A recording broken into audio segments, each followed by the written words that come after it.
moments from now. And Martha, you and I were both struck by this markedly different tone from Putin. He clearly wanted to sound like a reasonable diplomat. He did not want Russia to look like the enemy. But I was struck, David, that we all have to remember that despite what agreements they may have come to, he never admitted those cyber attacks. He never said Russia was responsible for that. And he is an authoritarian leader. So in the end, we really do have to look for what kind of action he has taken, not just those words. But he started out by saying Americans view Russia as an enemy. He's clearly trying to change that and trying to sound reasonable, and he did. He had a much softer tone, but we have to remember who he really is. And in fact, when Putin was pressed on these cyber attacks, and Americans at home know full well the impact, we saw it with the gas lines, we saw it with gas prices, some gas stations even shutting down the Colonial Pipeline, also the attack on the U.S. meat supply, believed to be Russian-based hackers. Putin turned that around during this press conference on the global stage, saying the U.S., Canada, Latin America, they all do the same thing? Yeah, not Russia, not Russia. Cross out Russia, he basically said. It isn't our fault. But he did say they would continue to talk about it. It's also very encouraging on the prisoners, the American prisoners that are being held in Russia. He said they may be able to reach some kind of compromise on that. I can't imagine how happy the families are to hear that. We're expecting President Biden to walk out just seconds from now, and we should point out that this is very different from what we saw in Helsinki in 2018. Both leaders appearing before the reporters on their own. President Biden. I know it was easy getting into the pre-meeting. There was no problem getting through those doors, was it? Was there? Anyway, hello, everyone. Well, I've just finished the last meeting of this week's long trip, the U.S.-Russian summit. And I know there were a lot of hype around this meeting, but it's pretty straightforward to me, the meeting. One, there's no substitute, as those of you who have covered me for a while know, for face-to-face dialogue between leaders. None. And President Putin and I had share a unique responsibility to manage the relationship between two powerful and proud countries. A relationship that has to be stable and predictable. And we should be able to cooperate where it's in our mutual interest. And where we have differences, I want President Putin to understand why I say what I say and why I do what I do, and how we'll respond to specific kinds of actions that harm America's interest. Now, I told President Putin my agenda is not against Russia or anyone else. It's for the American people. Fighting COVID-19, rebuilding our economy, reestablishing relationships around the world with our allies and friends, and protecting the American people. That's my responsibility as president. I also told him that no president of the United States could keep faith with the American people if they did not speak out to defend our democratic values, to stand up for the universal and fundamental freedoms that all men and women have, in our view. That's just part of the DNA of our country. So human rights is going to always be on the table, I told him. It's not about just going after Russia when they violate human rights. It's about who we are. How could I be the President of the United States of America and not speak out against the violation of human rights? I told him that unlike other countries, including Russia, we're uniquely a product of an idea. You've heard me say this before again and again, but I'm going to keep saying it. What's that idea? We don't derive our rights from the government. We possess them because we're born, period. And we yield them to a government. And so the forum, I pointed out to him that's why we're going to raise our concerns about cases like Alexei Navalny.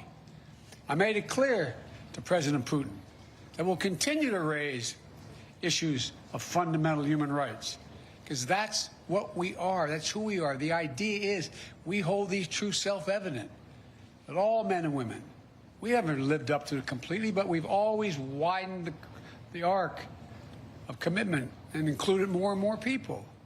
And I raised the case of two wrongfully imprisoned American citizens, Paul Whelan and Trevor Reed. I also raised the ability of Radio Free Europe and Radio Liberty to operate and the importance of a free press and freedom of speech. I made it clear that we will not tolerate attempts to violate our democratic sovereignty or destabilize our democratic elections, and we would respond. The bottom line is, I told President Putin that we need to have some basic rules of the road that we can all abide by. I also said there are areas where there's a mutual interest for us to cooperate. For our people, Russian and American people, but also for the benefit of the world and the security of the world. One of those areas is strategic stability.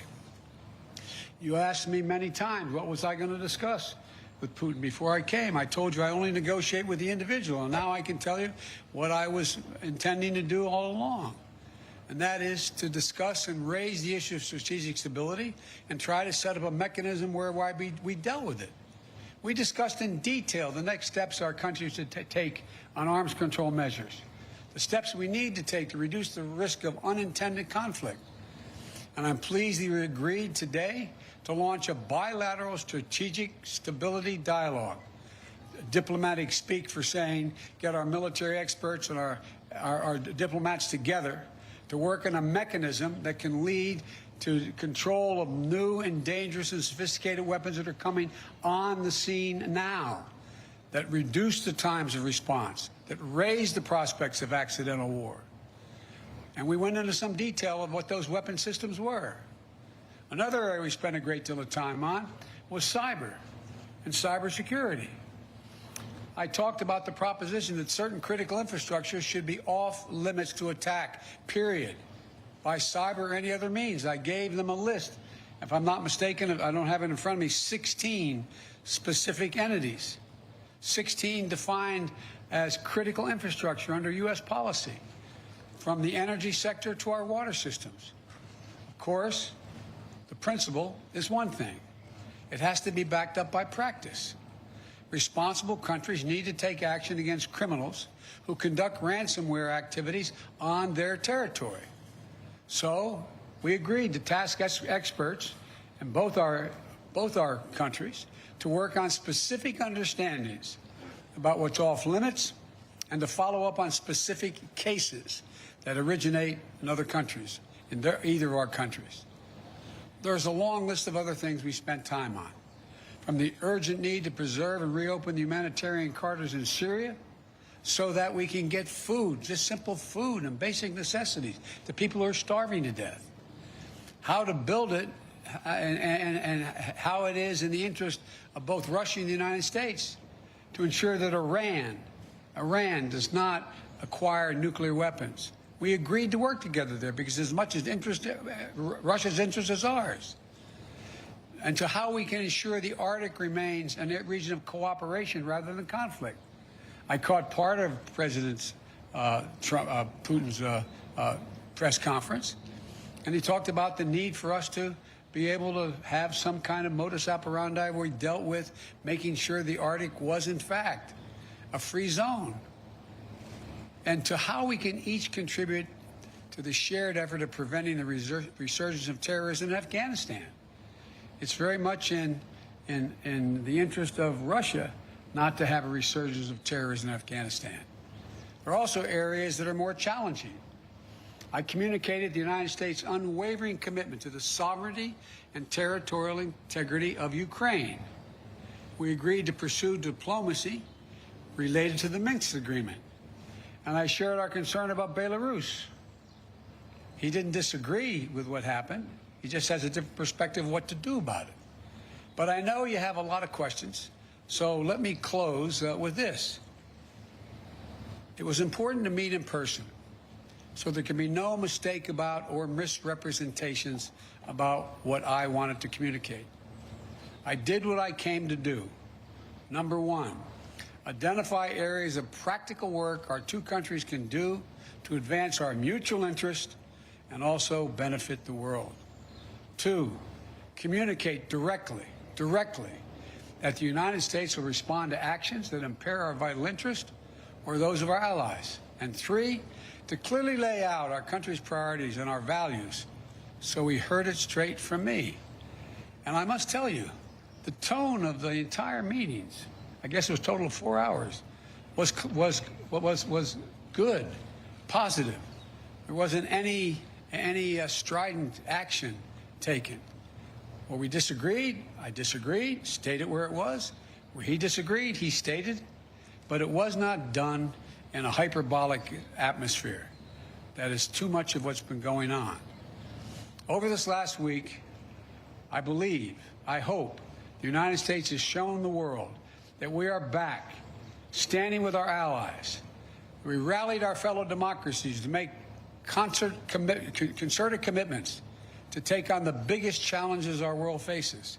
And now we've established a clear basis on how we intend to deal with Russia and the U.S.-Russian relationship.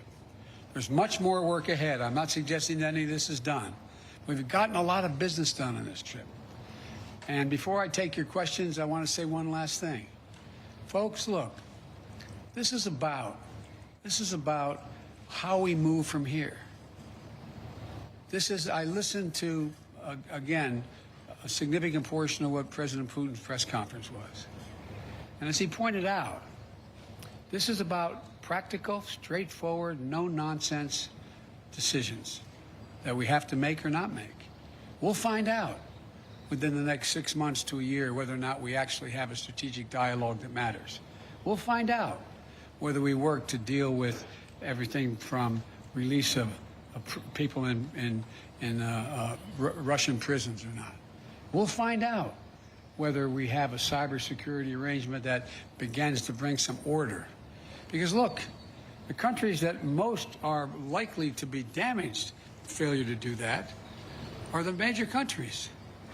For example, when I talked about the pipeline that cyber hit for $5 million, that ransomware hit in the United States, I looked at him and said, well, how would you feel if ransomware took on the pipelines from your oil fields? He said it would matter. This is not about just our self-interest. It's about a mutual self-interest. I'll take your questions, and as usual, folks, they gave me a list of the people I'm going to call on. So, Jonathan, Associated Press.